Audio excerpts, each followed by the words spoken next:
अब हम लोग कोल गैस के बारे में पढ़ेंगे। जब कोल और वुड को हीट करते हैं एब्सेंस ऑफ एयर में तो कोल गैस निकलता है। इसमें मीथेन, हाइड्रोजन और कार्बन डाइऑक्साइड रहता है। वाटर गैस के अंदर जब कार्बन प्लस वाटर को रिएक्ट कराते हैं, carbon monoxide plus hydrogen water gas liberate होता है। सीएनजी सबसे बेस्ट गैस होता है, कंप्रेस्ड नेचुरल गैस। ये व्हीकल को रन करने के लिए होते हैं, इलेक्ट्रिसिटी जनरेट करने के लिए होते हैं, केमिकल को प्रोड्यूस करने के लिए होते हैं, फर्टिलाइजर में यूज होते हैं। मीथेन को जब ऑक्साइड के साथ रिएक्ट करते हैं, carbon dioxide plus water plus heat energy release होता है। लेकिन इसका दो मेन प्रॉब्लम होता है इसके of this it's ignition temperature. इसका मेन प्रॉब्लम होता है ignition temperature. Like the hydrogen it's ignition temperature is very low. इनका इग्निशन टेम्परेचर मतलब स्टार्ट होने का क्षमता बहुत ही शुरुआत में कम रहता है। And the second is availability. इसकी अवेलेबिलिटी भी बहुत कम मिलती है।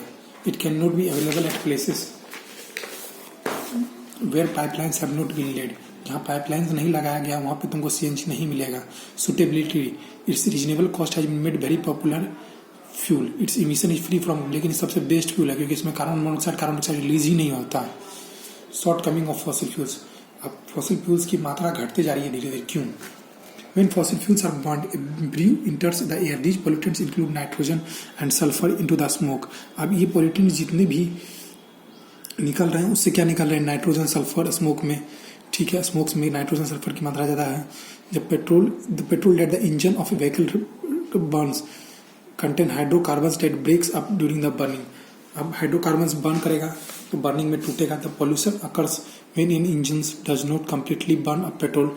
जब इंजन्स जो है कम्प्लीटली पेट्रोल को बर्न अप नहीं करेगा तब पॉल्यूशन होगा। Some of the hydrocarbons are release into the air. कुछ हाइड्रोकार्बन्स एयर में रिलीज होते हैं।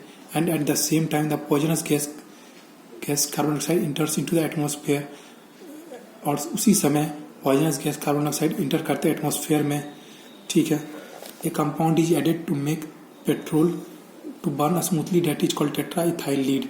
एक कंपाउंड जो कि पेट्रोल को जलाने में काम आता है उसको हम लोग टेट्रा इथाइल लीड कहते हैं। So the vehicle exhaust also emit poisonous lead called compound. अब जो व्हीकल्स लीड को एग्जॉस्ट कर रहे हैं उसको हम लोग टेट्रा इथाइल लीड कहेंगे। अब जो टेट्रा इथाइल लीड है कि जो कि व्हीकल्स को इमिट करता है पॉइजनस गैस लीड से जो पॉइजनस गैस निकलता है वही टेट्रा इथाइल लीड है। अब जो कोल और ऑयल जो बर्न किया है वो सभी एटमॉस्फेयर के अंदर रिलीज होगा। ठीक है, अब देखो ये देखो कार्बन डाइऑक्साइड, ये ताजमहल के अंदर H2SO4 sulphur dioxide, nitrogen dioxide, ये नाइट्रिक एसिड बना देगा। ये sulphur dioxide hydrogen sulphuric acid बना देगा। सल्फ्यूरिक एसिड नाइट्रिक एसिड की तरफ बारिश पड़ेगा तो ताजमहल क्या होगा? ग्रेट डैमेज हो रहा है। This causes a great damage on monuments and buildings like Taj Mahal को बहुत ज़्यादा अफेक्ट कर रहा है। कौन? सल्फ्यूरिक एसिड और नाइट्रिक एसिड। समझे? Fossil fuels are exhaustible. Fossil fuels अब धीरे धीरे खत्म हो रहे हैं क्योंकि और रिन्यू भी नहीं हो सकते हैं।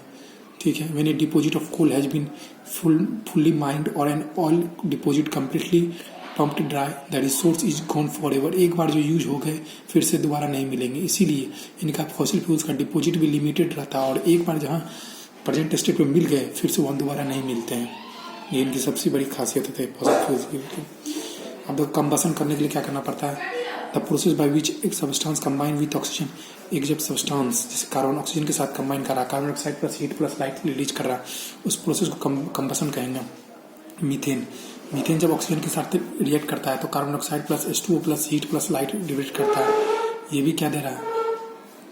ये भी क्या कर रहा है? ऑक्सीजन के साथ कंबाइन कर रहा है और कार्बन डाइऑक्साइड रिलीज कर रहा है।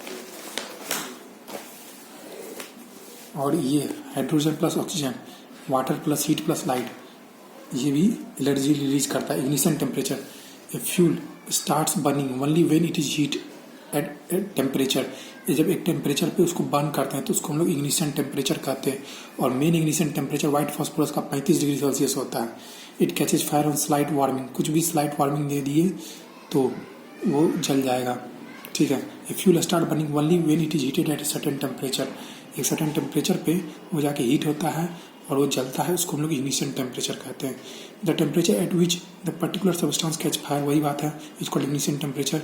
इग्निशन टेम्परेचर पेट्रोल का लो होता है केरोसिन के कंपेरिजन में क्योंकि पेट्रोल ज़्यादा इजीली एक्सप्लोसिव होता है और कैच इजली आसानी से फायर कर लेता है, इसीलिए उसका इग्निशन टेम्परेचर बहुत ही लो रहता है। Smaller pieces of combustion substance catches fire more easily, इसलिए कंबसेबल सबस्टांस जितने भी होते हैं वो आसानी से आग पकड़ लेते हैं उसके अंदर कारण क्या है, क्योंकि this is the reason is what when a big piece of wood is cut into smaller pieces a new surface has been created out of the same volume of the material।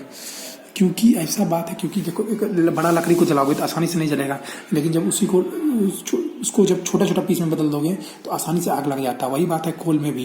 कोल क्या है, पहले वो raw material था, अब जाके वो purify हुआ है तो आसानी से आग लगेगा उसमें, ठीक है।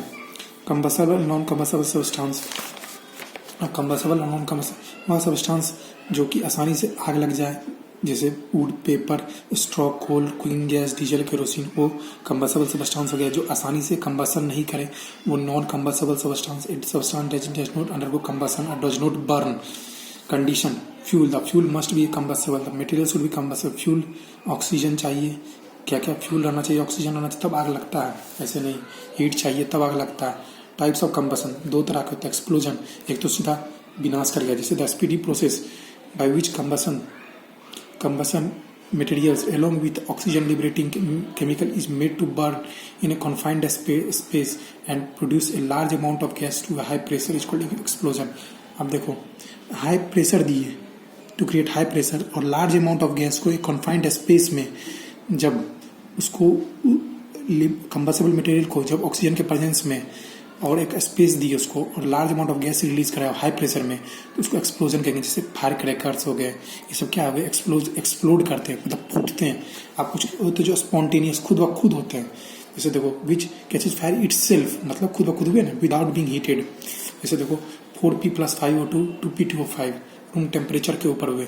दस the process combustion at room temperature without giving external heat, इसमें एक्सटर्नल हीट नहीं दे रहे हैं तो स्पॉन्टेनियस कंबसन हुआ। समझ में आया।